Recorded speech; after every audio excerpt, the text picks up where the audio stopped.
ভিডিওর শুরুতেই টিম ইন্ডিয়াকে জানাই এশিয়া কাপের অপরাজিত চ্যাম্পিয়ন। আগেই বলছিলাম টিম ইন্ডিয়ার পাশে দাঁড়ানোর মতো এশিয়ার কোনো টিম নেই। টিম ইন্ডিয়া অন্ততপক্ষে এবার এশিয়া কাপে অপরাজিত চ্যাম্পিয়ন হবে। কালকে যখন টসে জিতে ইন্ডিয়া ফিল্ডিং নিল এবং পাকিস্তান ব্যাটিংয়ে নামলো, প্রথম দিকে পাকিস্তানি ব্যাটারদের ঝড়, পাকিস্তানের ওপেনার যে একটা মারাত্মক জুটি, এটা দেখে ভাবছিলাম পাকিস্তান মনে হয় খুব ভালো একটা রান টোটাল বাংলাদেশের ভারতের সাথে দিবে। এবং সেখানে 113 রানে যখন একটা উইকেট পাকিস্তানের 13 ওভারে, তখন ভাবা হয়েছিল পাকিস্তান 180 রান মনে হয় এই উইকেটে করবে। এবং এই উইকেটে যদি 180 রান করে ফেলে, তাহলে এই উইকেটে সেকেন্ড টাইম ব্যাটিং যারা করবে তাদের জন্য যেটা অনেক টাফ হয়ে যাবে। কারণ দুবাইয়ের এভারেজ রান হচ্ছে এখানে 151 রান করলেই আপনার ম্যাচ জেতার জন্য যথেষ্ট রান হয়ে যায়। কিন্তু সেখানে যেহেতু ইন্ডিয়ার মতো টিম, আপনাকে 180 থেকে 90 রান তো করতেই হবে। কিন্তু বাংলাদেশের থেকেও যে আবাল হচ্ছে পাকিস্তান ক্রিকেট দল, সেটা কালকে আবারও প্রুভ হয়েছে।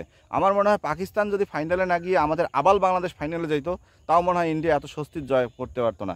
দেখেন, ইন্ডিয়া এখন এমন একটা টিম, এশিয়ার সেরা টিম আগেই বলছিলাম। কারণ ইন্ডিয়ার প্রত্যেকটা ব্যাটসম্যান, ইন্ডিয়ার প্রত্যেকটা বোলার এখন ভাইয়া বিশ্বমানের। ইন্ডিয়ার ব্যাটাররা, ইন্ডিয়ার বোলিং লাইন আপ, ইন্ডিয়ার এক একটা ব্যাটারের স্ট্রাইক রেট, ইন্ডিয়ার খেলার ধরন বিশ্বের number one of the most.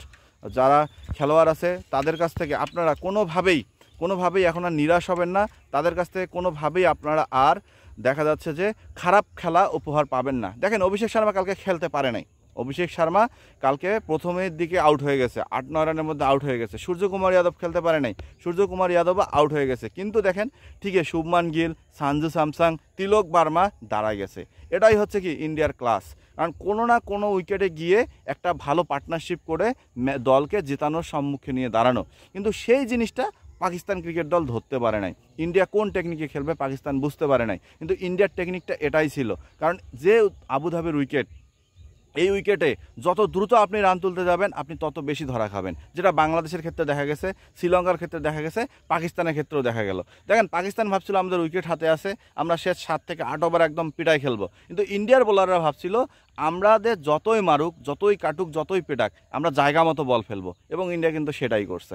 ইন্ডিয়ার ব্যাটাররা কী ভাবছে, প্রথম দিকে অভিষেক শর্মা চান্স নেবে, অভিষেক শর্মা যদি চান্স মিস আউট হয়ে যায়, শুভমান গিলের চান্স যদি মিস আউট হয়ে যায়, তাহলে আমরা যারা পরের ব্যাটসম্যান আছি, যদি আমরা 100 বলও খাই 10 ওভারের, তারপরও আমরা খুব ভালোভাবে নিজেদের স্বাবলম্বী ব্যাটিংটা করব। এবং সেই কাজটাই করছে তিলক বার্মা এবং সঞ্জু স্যামসন। ঠান্ডা মাথায় দলটাকে একদম নিয়ে গিয়ে শেষের দিকে তিলক বার্মার অসাধারণ একটা ফিনিশিংয়ে ইন্ডিয়া এশিয়া কাপে চ্যাম্পিয়ন হয়ে গেল। এটাই হচ্ছে ক্লাস ইন্ডিয়ার। এই কারণে ইন্ডিয়া এশিয়ার সেরা টিম, এ কারণে এশিয়ার নাম্বার 1 টিম হচ্ছে ইন্ডিয়া। যার ফলে আজকে ইন্ডিয়ান ক্রিকেট টিমকে নিয়ে আপনারা যারা কথা বললে দালাল বলেন, তাদের চোখে আঙুল দিয়ে দেখিয়ে দিতে চাই, ভাইয়া যারা ক্লাস, যাদের নাম্বার 1 হওয়ার ক্ষমতা আছে, তাদেরকে নাম্বার 1 বলতেই হবে। সাদাকে সাদা, কালাকে কালা বলতেই হবে। এটাই হচ্ছে পৃথিবীর নিয়ম। এখন আপনি সাদাকে কালা এবং কালাকে সাদা যদি জোর করে বলতে যান, তখন আপনি আমাকে দালাল বলতে পারেন। কিন্তু ইন্ডিয়ান ক্রিকেট টিমের ভাইয়া জাদরেল ক্রিকেট টিম ইন্ডিয়া, পাকিস্তানকে একদম কাঁদিয়ে ন্যাংটা করে এশিয়া কাপে টানা 3টা হ্যাটট্রিক করা টিম হচ্ছে ইন্ডিয়া। সো ইন্ডিয়া পাকিস্তানের যে দ্বৈরথ, এই দ্বৈরথটার যে একটা টান মজা, সেটা আর তো নাই ভাইয়া। কারণ ইন্ডিয়ার কাছে এখন ম্যাচ একতরফা হয়ে যায় পাকিস্তানের।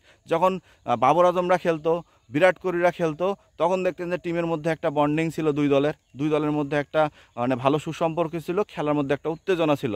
সৌরভ সচিনরা যখন খেলতো, ওয়াসিম শোয়েব আখতাররা যখন খেলতো, তখনও কিন্তু এই জিনিসটা লক্ষ্য হইতো। কিন্তু এখনকার টিমের কাছে এসে রাজনীতি যেখানে জয়ী হয়ে গেছে, সেখানে ইন্ডিয়া পাকিস্তানের খেলার মজাও নষ্ট হয়ে গেছে।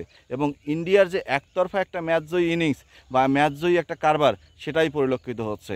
এ কারণেই এশিয়ার নাম্বার 1 টিম হচ্ছে ইন্ডিয়া, নাম্বার 2 হচ্ছে পাকিস্তান, নাম্বার 3তে আছে বাংলাদেশ। ভুল করেও কেউ আবার আফগানিস্তানকে দ্বিতীয় এশিয়ার টিম আর বললেন না।